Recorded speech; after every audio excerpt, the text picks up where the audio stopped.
Don't forget to hit go live on YouTube, Peter. Yeah, we just did.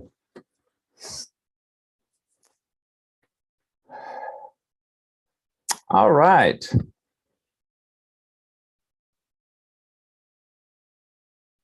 We're good. Welcome. Okay, I think I got all the buttons in the right place here. Welcome to Tuesdays with Peter. I'm Peter. My name is Peter Redding. I'm a professional coach. I'm a professional coach trainer. I'm a coach mentor. I am a coach educator for those that are seeking ICF, PCC marker assessment, credentialing, or not credentialing, but tutelage. And so today is today's an auspicious day in many respects. The one that I noticed earlier today was I was writing out in my journal, February 22 of 2022. Okay, so 2/22/2022. It may be the only time in my lifetime where there are 6 digits of the exact same in the date. How's that one for a keen insight? 2/22/2022. Wow. 6 2s in that date. Anyhow, the topic at hand for today that I've thought about entering and engaging in is the questions that I ask dictate the quality of the question I ask, or that you ask, determines the quality of life that you're going to be living. Personalizing it, the questions that I ask myself, of myself and about myself, will be directly manifested to create the life that I'm living. So,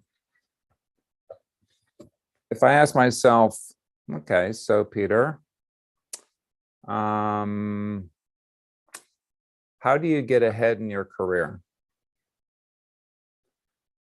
That focuses my brain on coming and seeing how the different ways that other people have gotten ahead. I take that information in, I process that, I select the things that I want to do, think about doing, can do, don't want to do, and then make my choices from that. But it all comes back to the original question of how do I get ahead? Now, not a bad question, but it may not be the most life-affirming question. And that's a question, by the way, I would have been asking myself that question from the time I was probably 20 years old. Okay, getting out of freshly minted out of university, I'm raring to go. And I went right into the military from there. So how do I get ahead in the military? Well, I make myself known, I work hard. I get to know the people that are in charge of my career path ahead of me or on top of me, higher than me in the military structure. And I did really well. And then I got out after 4.5, 5 years and went into private business. And I just kept on asking myself the same question: how do I get ahead in this outfit? Who are the decision makers? Who are the opportunities evaluators? And so I got to know them. I, again, worked hard, so on and so forth, right? So progressing that to my late 30s. The question I've been asking from my late 30s on is not how do I get ahead, but how do I fulfill my life's purpose? Much deeper question, a much tougher question to answer. Not quite as obvious as the earlier ones because career paths are laid out. You see the people above you that are in higher level positions of responsibility. But to bring it back to myself in terms of how do I support how do I live in accordance and fulfill my life purpose? Whew. I didn't know what my life purpose was at 37. I had no idea. I didn't even know how to get to it. So that's one of the things that it turns out that one of my life purposes is to support me and others to know their life purpose. It's kind of like a play within a play. So I've done that. And it's readily available to anyone that wants to know who they are and what they're meant to be doing, and how their life contributes to the betterment of mankind. Okay, whether it's one person that you're here to have an impact on, or a whole village, or a whole company, or a whole country, or the whole world. Yeah, there is a distinct path that will cognitively and spiritually, if you will, guide you to who you are, your core identity, as well as your core contribution. Is that cool or what? Yeah. So that is something that you can access at CoreSELFtech.com. I'm going to have Cello put that in the chat box again for you right now. And for those of you that are not on the inner circle here in the Zoom, the website for that, if you're doing this live on YouTube, is www.CoreSELFtech.com. CoreSELFtech.com. SELF. No, it's Core. CORE. Self, SELFIE. CoreSELFtech.com. Okay. And it's free. It's available. Please tell all of your friends, all of your family, all of your company mates, all your schoolmates that that's available. There's 4 different processes and 2 self assessments in that. You can do it all on your own. You don't have to pay a nickel or a dime or a penny or a rupee or a nothing. It's available. It's my gift to the world. It's my way of giving back, paying it forward. So please do that. But probably the most important one out of the whole thing is process number 1, to take you through to determine below your conscious brain, below your conditioned brain, who you are created, or I like to say, who you are created to be by your creator. Okay. Yeah. All right. Now, going back to the questions that you ask and the quality of the questions that you ask to fulfill who you are. First of all, to know it, that's the key point.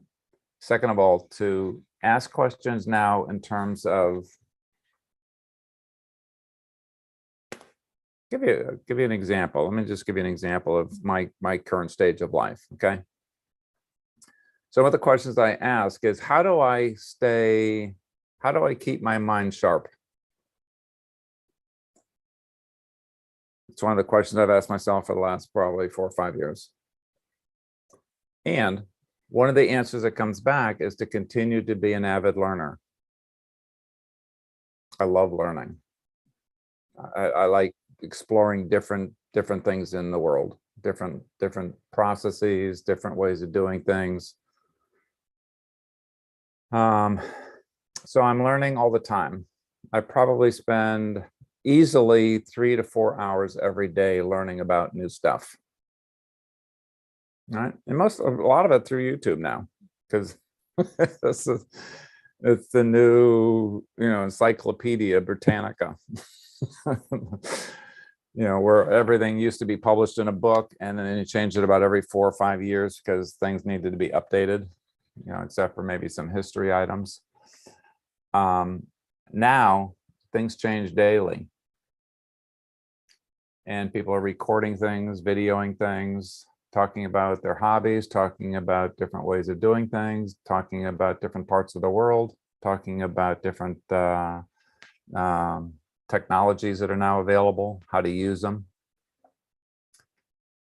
So that's one of the questions that I've asked. So how do I keep my mind sharp? How do I keep it?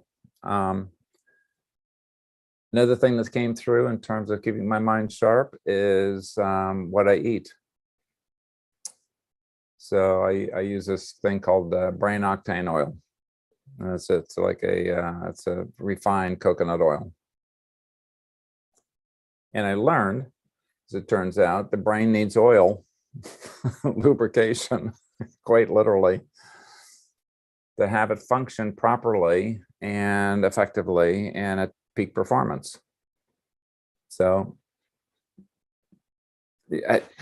there's so many things to learn. It's so exciting. Life is so exciting. And again, I'm connected to the planet. It's the other thing that, another question I ask is, how can I support more people? How can I support people that are not like me? How can I support people that don't have the education I have? How can I support people that have more education than I have in various other aspects? How can I support people from different countries, different cultures, different ways that they grew up, that have different principles, that have different beliefs, that have different attitudes, and all the things that I grew up with, right? So, ergo, live streaming video or coach training. Or just supporting people that also like to do woodworking and pen turning and things with exotic hardwoods, or creating a woodworking shop and so on. I mean, it just goes on and on and on and on. Solar energy, very interested in that. And the promise of what that has to offer, and how can I be off the grid? How can I have an electric car? How can I run my tools and my machinery through, solar cells that are on the top of my roof or out in the front of my yard? Okay, all of that. There is a treasure of opportunities to satisfy curiosities. So one of my questions I present back to you as you're listening to this or you're here live is, what excites you? What are you curious about? What kinds of questions are going through your mind at this stage of life, or this stage of career, or this stage of exploration? Are the questions that you're asking in an affirming way, or is your questions in a defensive, how the hell do I get out of this? As opposed to, where am I going? What would be the most beneficial direction, choices, plan, steps, actions that I wish to engage in to blank, to improve my life, to improve my relationships, to improve my communication skills, to improve my capacity to continue to be active, alive, vibrant, relative. See? So flip the things that you are agonizing about. Like, why do I continue to be in a relationship that is abusive?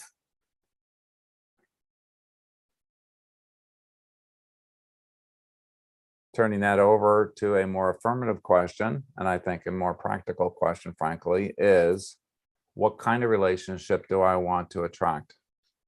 What kinds of elements are going to be within that? What do I need to change?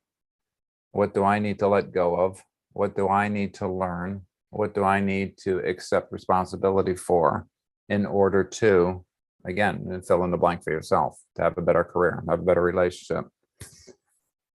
One of the things that we've learned in coaching over the last 25 years is the formation of a question can be very simplistic. But what direction is it going in? In other words, the question can be formulated to, what got me here, looking backwards? Or the question can be more forward looking in terms of, where am I going? Where do I want to go? Where do I have the responsibility to move in that direction? That direction being moving forward as opposed to agonizing in the past. Questions are also, from a standpoint of sophistication, I call it the anatomy of questioning, the anatomy of questioning. Is it a closed-end question, a yes or no question, or a this or that question?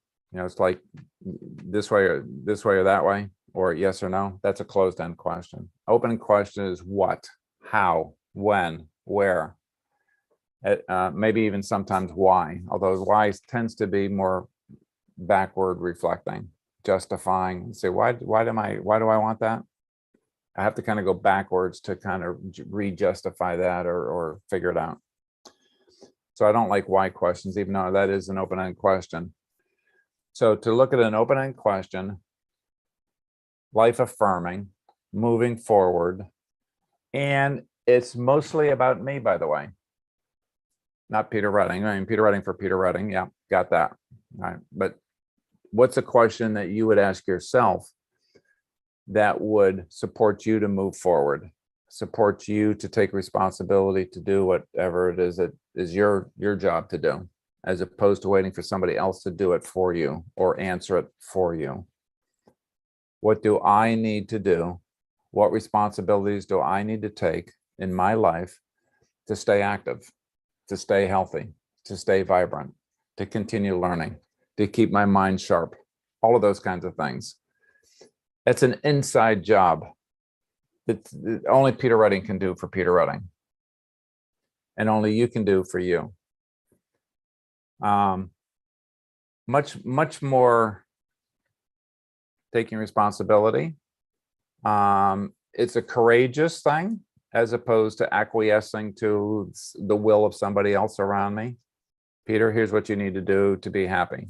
I lived that for 40 years. It didn't work. It didn't work. Now, it wasn't that the first 40 years was lousy. There's a lot of good things that came out of it. But ultimately, Peter, what are you going to do about this? What are you going to do about your health? What are you going to do about your education? What are you going to do to continue to be educated and relevant? What are you going to continue to do to be up to speed on all the technologies that keep flying in every 6 months? Now it's every 6 days. And what part of that do you want to play in? What part of that I love this question. What part of that serves me? Serves my purpose, serves my life, serves my mission in life, my purpose in life? Love those questions. As opposed to waiting for somebody else to tell me what to do. Yeah. All right. So again, I can come back, open up to the people that are here. If there's, let me just boil this down to one open-ended question. What current question do you ask yourself that has been beneficial, or that it is currently beneficial? What's one question, open-ended question, that you ask yourself that ruminates within you, that supports where you're at in life right now and moving towards the life that you want to be living? Be very interested in hearing that. Or if you want to type it in the chat box, that one question starts with what, how, probably, maybe when, but mostly what and how. And if you'd like to say it out loud, you can unmute yourself and share with me and share with your fellow colleagues around the world that are live or will be listening to this at some future point in time. Hi, Peter. Sunny, good to see you. Yes. Good to hear you. Oh, I Same. froze. Let me unfreeze myself. Go ahead. Yeah, so it came in one of my coaching sessions. So my coach asked me, and I think it's really pertinent. I keep thinking about it. What I need to do to be more open, to be my ideal self or future self. I think that's Mhm. how. So what I need to do to just be more open to that person. Wow. That is a powerful question, isn't it? What's come up out of that question? Are there things that have revealed themselves to you, Sunny? Yes, so I have not done it like so it's a recent this week session, so Oh, wow. not many days have passed, but it kind of gave me a way to access who I want to be, and at the same time, it just made me more confident and um, or for that particular situation which I was bogged down about, I was able to see it from that, okay, if I was close to my future self, this is what I need to do. So it really helped me to just do that. I'm trying to use it more and more often when I get stuck. So it's like a way to unstuck myself on my own. Understood. Do you want to help explain for people that are not familiar with the concept of future self, what future self is and how that works in terms of what you're talking about, kind of work out, particular issues or questions that you have? Sure, sure. So Or I can either way, but yeah, it's a great technique, I think. so let me put it in the way I explain it to corporates right now, and then you will Okay, good. interact. So I learned from that. So how I put it is, I use a technique of putting you in some kind of a suspended disbelief, and it allows you to access your own possibilities in a certain way, which will give you some kind of belief in the strengths you think you have and align yourself to your values. And once you have that, you can refer back to it, mold it, shape it the way you like. But really, it assists you as your better self to be who you are. Wow. Yeah. Brilliant. Brilliant. Yeah. So for our listeners, this concept of future self is, again, I love what Sunny just said, is the suspended disbelief, right? So I can be, if you will, beside myself. I can be my better self. I can let go of all the constraints that I might be feeling now in my quote current life, today's life, and kind of do a fast forward. And in coaching parlance, that says to allow the client to think differently or to come from a different perspective. So this is coming from a perspective of, your future self, your ideal self, your what I again call core self, your most resourceful self. And what would he be doing? What advice would he, or how did he get there? I've asked that several questions. How did you get here? How did you get to be so smart or so courageous or so, on top of things? And then allow that, what some people will call intuition or inner guidance, come through me and my current self, and just be open to what comes through. As improbable as it might sound, or as impossible as it might sound, is just allow it to come through without any filters, without any judgments, without a you got to be kidding. I can't say that to her. I can't say that to him. But allow it just to come through unfiltered, untethered, allow it to happen. And it's a great technique. And you don't have to be a coach to do this. You don't have to be a superhuman to do this. In some respects, it's a way of praying. In some respects, it's a way of meditating. In some respects, it's just allowing that inner knowingness, that inner guidance, that inner intuition to come to fore, come out, to be expressed. And you don't have to be spiritual. So I find it's worked with people that are agnostic or atheistic in terms of their spiritual beliefs. for some people that are highly spiritual or highly intuitive, it just makes total sense to them. It's like, yeah, of course, you know, that inner knowing would be able to be expressed or known or accessed. But I love that. Anything else you want to add to that, Sunny, in terms of you know, this idea of the questions that you ask yourself? Have you found that to be helpful, to be, you know, generative for yourself? I know that's a leading question, but that's right. I'll cop to it anyhow. So, so I, help my clients, especially with, the future self, and they resonate sometimes. Sometimes they don't resonate. But I think looking at when it came to me this way, um, I had a very practical way of, and the way it was structured was that if I'm sitting on this, and let's take, somebody who I want to be sits on the next seat and is observing me, and then there's a third observer. I think there's some tool which is named for this, and that whole transpired. I was just able to imagine myself, and I said, "Oh, I'm going to put a chair which says, the future self for me."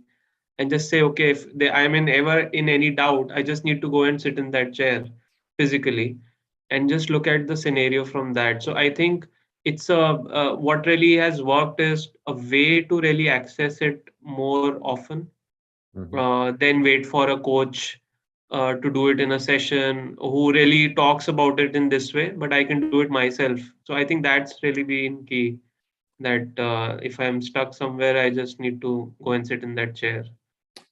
Love that idea. Yeah, love that idea. Yeah, stand up, move your body, move your perspective, go sit in a chair, different chair, you know, different part of the room, different room. And I love the idea that, you know, this is the throne of my future self. Go sit in his lap and look at it from his perspective and his wisdom and his knowingness. Yeah, beautiful. Love it, love it, love it. Thank you, Sonny. Well done. I have a question, if I may, Peter. Yeah, Vivek, go ahead, jump in. Why do we use the word suspended disbelief as opposed to, let's say, suspended belief? The suspended disbelief comes from it comes from theatrics, actually. It comes from going to a movie. And people that describe that experience say, you have to suspend your current beliefs in order for that to work on screen that I'm watching, that actor that's playing, you know, the hero can actually jump from a building 5 stories, land, you know, go through the 3 awnings to break the momentum of the fall and fall down and be able to then run at, you know, Mach 2 to get the perpetrator, right? So it's like, yeah, okay. So in if I describe it like I just did now, it's like, yeah, right. If I jump out of a 5-story building, I kill myself. I miss the awnings altogether. The awnings are not strong enough to break my fall, and instead I break my head. So I have a suspended disbelief, is the way they describe it. And I think for what you're talking about, I think you bring up a point in terms of, okay, so what if it's a suspended current belief? And what's the new belief that I could replace it with? Perfectly okay. But that's why when I first introduced that concept of suspended disbelief, is that's where it came from. And I didn't challenge the belief or disbelief part of it. Does that make sense? Yes, it does. Yeah. And especially jumping off and then going through the awnings and landing up in that garbage bin at the, Exactly. Yeah, exactly. Yeah, That's got nice fluffy stuff in it today. Yeah. So yeah, go ahead. We have comments from YouTube. Oh, goody. Let me pull up my comments.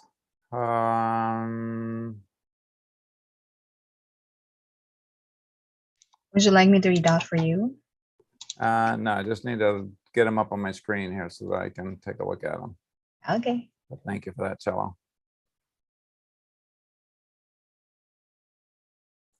Okay, so Charles was saying from the most frequent internal question is when, where, how, and with whom may I best serve today? Love that question. Absolutely love that question. It's all open-ended with when, where, how, and with whom. And may I best serve today? It's one of my favorite questions of my clients is what best serves you? What best serves you? Yeah, and not your spouse, not your company, not your family, not your what you're supposed to do, but you. And when I say you, it's that big S, you, self, big self. Not little self, but big self, true self, core self. Love that question, Charles. Rajiv says, I ask myself when I am interacting with others or taking any decisions involving yes or no, I consciously check if it's in alignment with my authentic self and core values of who I am. Again, going back to kind of like the golden center, the who I'm, again, why I say is created to be, right? If you don't believe you were created, then who you are, who you're meant to be. And use that as the litmus test. Use that as the ground zero. Use that as the true north, right? And so I love that the questions about taking a decision is calibrated to me, the true deep core self me. It's really that simple. Because all the decisions I made earlier that was not the core self was temporal. It was shaky. The ground moved every quarter, every year, every different person or constituency that I was doing that work that had an impact on. And what I found in business, the strongest leaders had a core belief. And so it was easy for them to communicate yeses or nos. We are not going to do that, or we are going to do that, even if it doesn't make sense to you. Because in my heart of hearts, this advances our cause, and this one does not. And so they were able to create leadership from a solid foundation of what they were about, or what the mission of the organization was all about. The leaders that did not have that and were trying to please the shareholders one day, and the customers the other day, and the employee group another day, and the suppliers another day, were all over the place. Their decision-making was based on the constituency that was currently in front of them right now. Tomorrow, they're with a different constituency, and they basically were talking out of both sides of their mouth. And it was very confusing. So again, know thyself. Know thyself. Be thyself. Celebrate thyself. Serve thyself.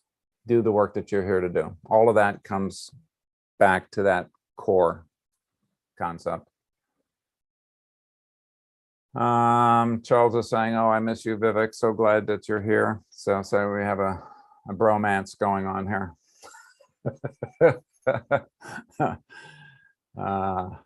Equipment took downtime, brother. Here now. Yep, all back in technical harmony.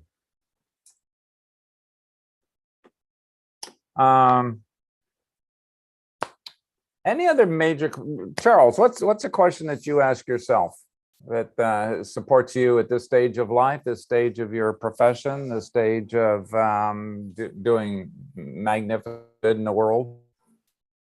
Well, that is the question that I almost ask every day in my morning meditation, mindfulness practice. And I'm richly blessed because I'm not presently employed or responsible to anyone else. I have shareholders, but they're religious science and unity ministers that are open at the top, like Ernest Holmes recommended. And Wow.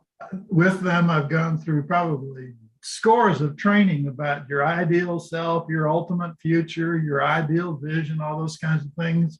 Yeah. And all of those are wrong now because I've been exposed to CoreSELFtech. And it's like even Emmett Miller, Dr. Emmett Miller is a famous psychiatrist who has hundreds of programs. And I fell in love with his power of vision. It was a beautiful little exercise, one of the most powerful I've ever experienced. So who was I at my best in the past, and build upon that to create, okay, how can I evolve that? How can I see that growing and evolving into a future vision?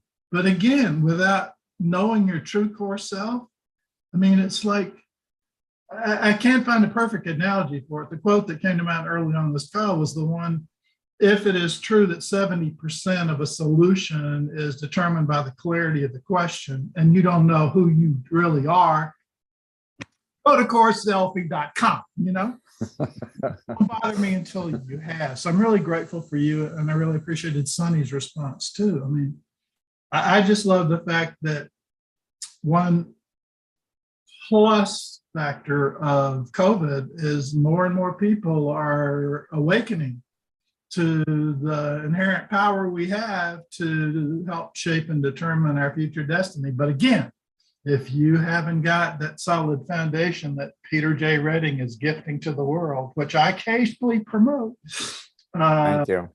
sign up, so thank you for that. Yeah, thank you. Yeah, you use the word foundation, which I think is a great word. What am I trying to build? I'm trying to build a life. I'm trying to build a relationship. I'm trying to build this, that, or the other. But if it's on shaky ground, then it doesn't work out typically. Unfortunately, I have too much evidence of that. When I start building on a foundation that my creator created me to be, wow. It's powerful, it's humbling, it's rewarding, it's courageous, because sometimes I have to disagree with those that are around me and bring up a different perspective. And so, but it's solid. It's if I don't voice that, then I'm not doing what I'm here to what I'm here to do. What I'm here to advocate. Well, your question sent me back into my photo file. The first treasure map I ever created was at the Unity Church in Anderson, Indiana in about 1995. Wow. We went through all the magazines to find things.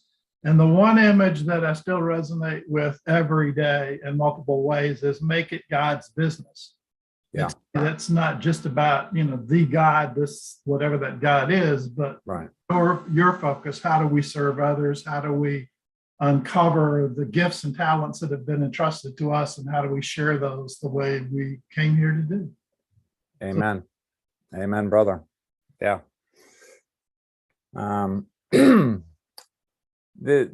What's really interesting then is before all of this, and one of the kind of the journeys that I hope that you join me on in the next, I think 21 or 22 weeks, we're going to be moving into looking at the underpinnings of core self. In other words, so what, why, when, what kind of a human adjustment process do I have to go through?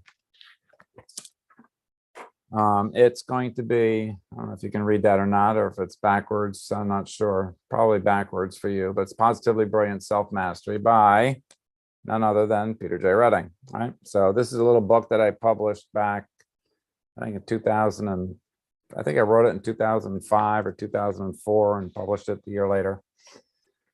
How do we again, here's the postulate or the reason that I wrote that book.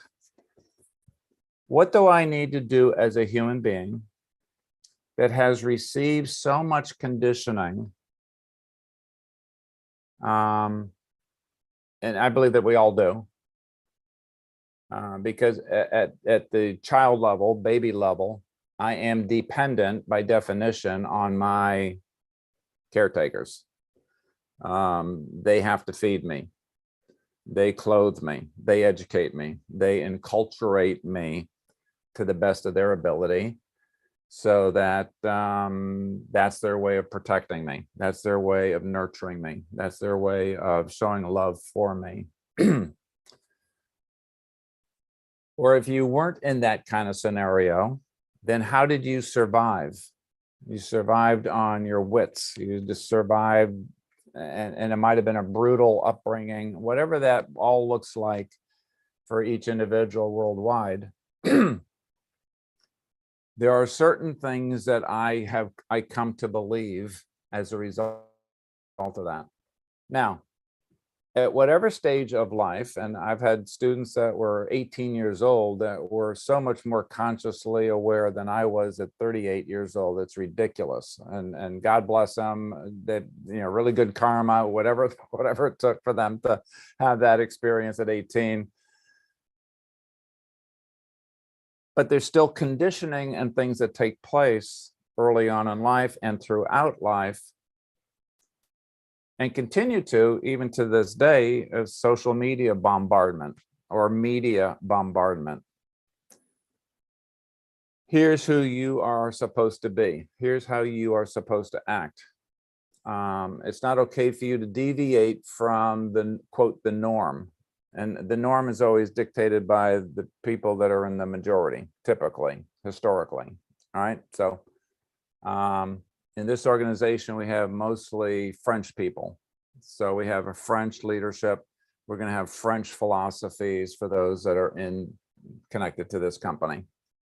Same thing with Americans, same thing with Indians, same thing with Brazilians, and so on and so forth, right? By and large. So going back to the book premise is, how do I penetrate? How do I look at how do I get back to who I am? If I have a concept, there's like a little flame that's flickering inside of me somewhere that says, Peter, know thyself, whatever the hell that means. And for a long time, I didn't know what that meant. So there are things that as a human being, I have to take responsibility for to change. We're going to examine, what are my attitudes? What are my attitudes? Attitudes is part of my human nature, not my divine nature. Okay, so we have two different things going on here. My human nature. The other thing is that I have a whole set of beliefs. My whole set of beliefs are part of my human nature again. Now, breaking attitudes and beliefs down even further, they can be life-affirming, or they can be life-limiting. All part of human nature. Divine nature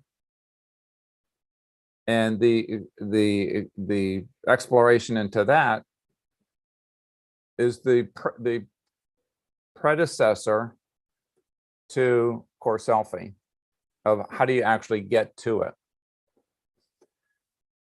But the construct underneath how do you actually get to it is, what part of the divine, and again, however you define that. But again, one of the beliefs that I have about the divine coming into a body is that the divine is pure. It's life affirming.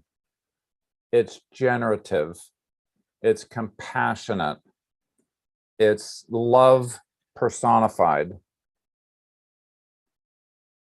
I do not believe, again, it's a human belief, but it's a premise of getting into this whole thing about core self.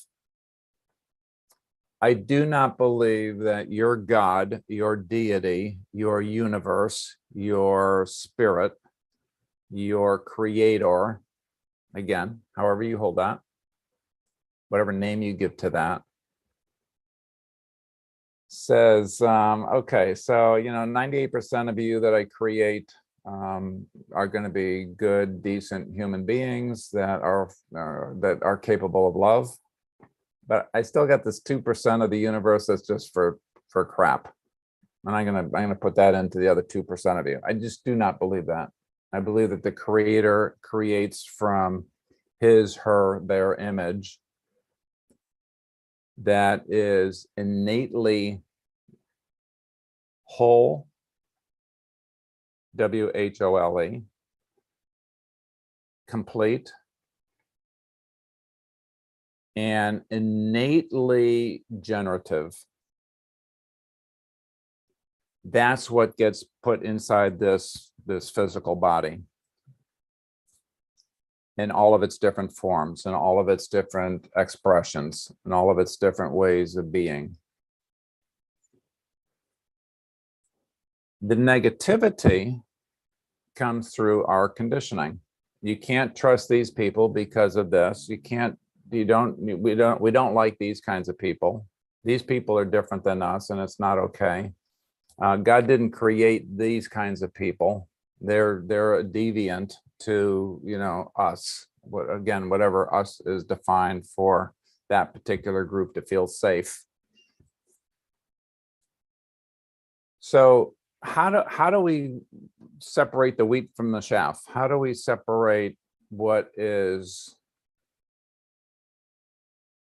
divinely endowed into the human form?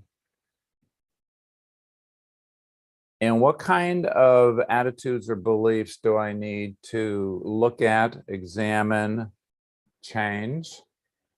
At one point in my life, I said, this is what I believe and I can't change it. It's innate. I do not believe that. I do not believe that about beliefs anymore. Every belief is a human condition, and ergo, therefore, it can be changed by human. I don't need a divine intervention to change a belief. So we're going to explore all of those kinds of things. I call them the 21 principles of self-mastery. And we talk about the constructs between the divine nature and the human nature. We talk about what's inside that human nature that I can change and probably need to change in order to move into understanding, accessing, accepting, building, developing those divine endowments that I am humbled to be endowed with. So it's gonna be a cool journey. Back when I constructed this, I wanted it to be a simple read that people could just open up to any page and read something before they went to sleep at night or when they get up in the morning, just to kind of reorient them or having them think about something that's more life affirming, more about their own self-mastery. And as part of that, ask students mostly, or friends of students to write a short story, 2 pages, literally. I think I limited them to like 500 words or something, and said, do you have an experience of this particular principle in your life or from the past in your life? And so I got a bunch of people to write about those. Some of those will be showing up after 12 or 14 years of doing this, and some can't. We'll those that can, we'll celebrate them, and for those that can't, we'll celebrate them through maybe me reading their story. But that's the journey ahead of us for the next 21 weeks. And it's all about self-mastery. It's all about examining, exploring the nuances of what might still be the shell that's around me that I use as a protection, that I have put up and I've packed tight, and I do repairs on to make sure that somebody doesn't get me in my underbelly. But that's all the conditioning stuff. I have to protect myself. Yeah. So that's yet to come. It's not available in hard copy, at least through Amazon. It's available through Amazon through Kindle, and I think it's like, it might be like $9 or something to download it. Or if you're a part of the Prime something club, Kindle club, then it's part of the membership. You can just access it for free. But I think that's I think the membership, at least here in the US, is like $9 a month or something, kind of an ongoing thing. But then you have access to millions of Kindle products that they offer. All right then.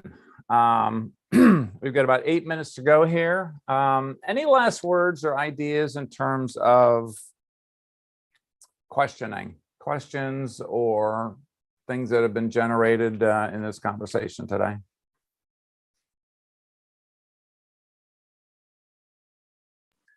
Some thoughts come to mind, Peter. If I may. Yes, please. Yeah, please share. One is, I mean, I'm applying this to architecture. What was I architected for? Yeah. Designed for, you know? Yeah. And then based on, so that's one phenomenon, based on experiences in life and people and interaction and their stories and their histories and their DNA, they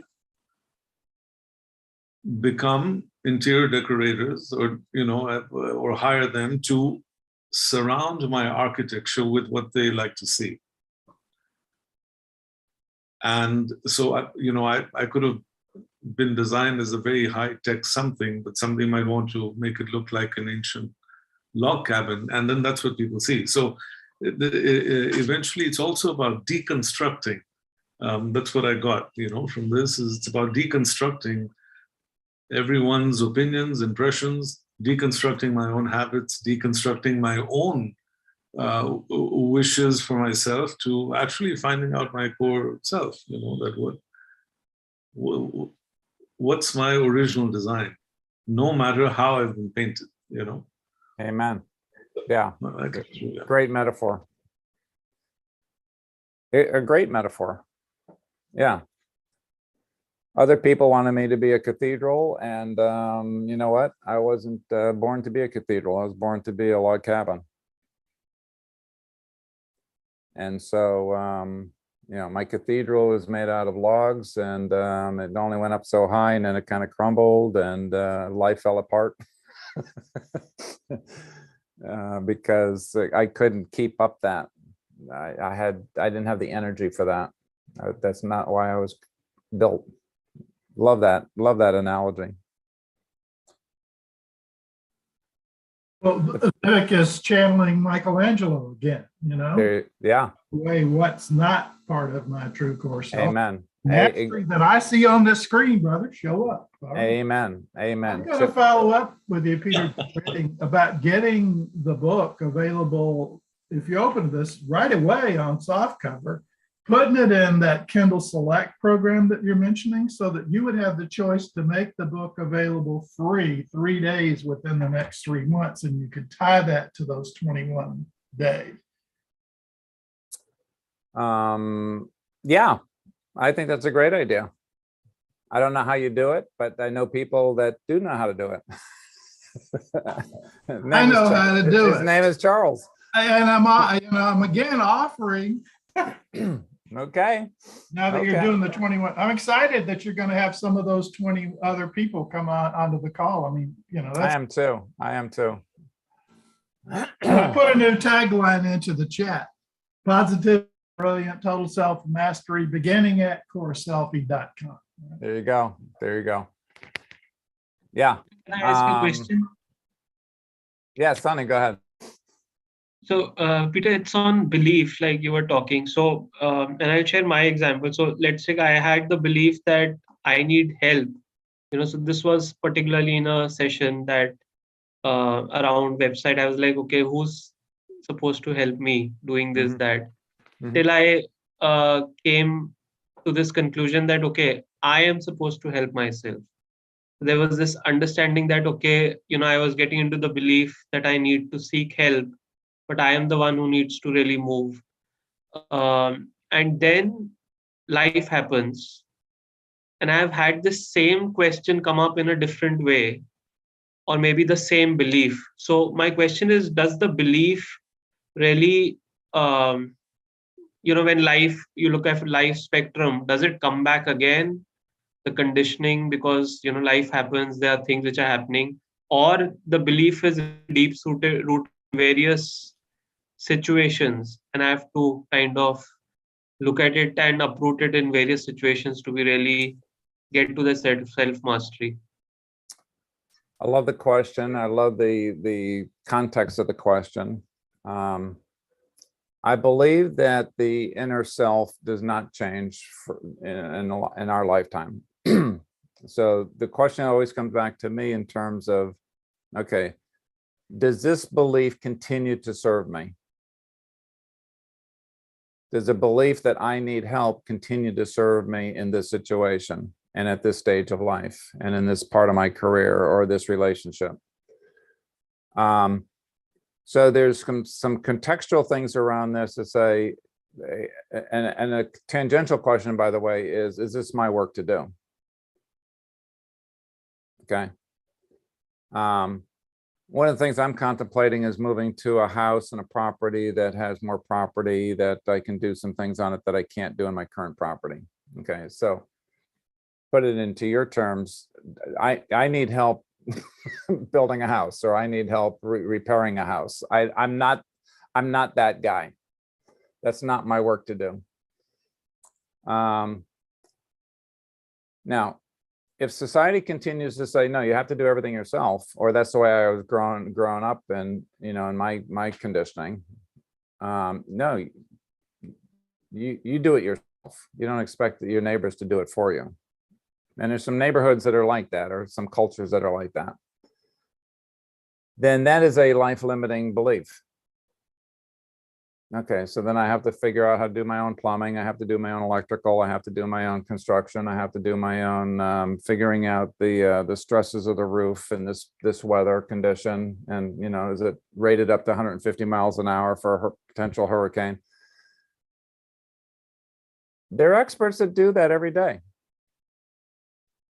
I can go find one. So part of it is, yes, the conditioning will continue throughout a lifetime. And the second thing is continuing the question, is this my work to do? Is this why I was, Vivek's language, am I built to do this or not? And if it's the or not, then okay, there are other people that were built to do this. Let me go find one. Do I get over those things completely? And not so far, not after 73 years. And I suspect that 111, I'll still have some things to work on. There'll still be some unclarity, or there'll be conditioning that has not totally been eradicated. But I can tell you that probably 85% of those kinds of conditioning things that I was conscious of at 37, actually I was unconscious of it at 37, no longer bug me, no longer are a factor in dictating what I do, how I do it, when I do it. Woohoo! That's so much lighter. All right, we got 30 seconds here. I hope that helped, Sonny. Come back next week. We're going to be talking more about the beliefs and the attitudes as we move through this. But I want to thank everybody for it will continue. This will be under the banner of Tuesdays with Peter. So it's going to be the same stations, same logins and stuff like that for Zoom. If any of you want to join the Zoom inner room, talk to Cello at support@coachforlife.com. And she'll send you the Zoom link for the Tuesdays with Peter. And with that, stay safe. God bless. Namaste. Namaskar. Bye, everybody. Thank you.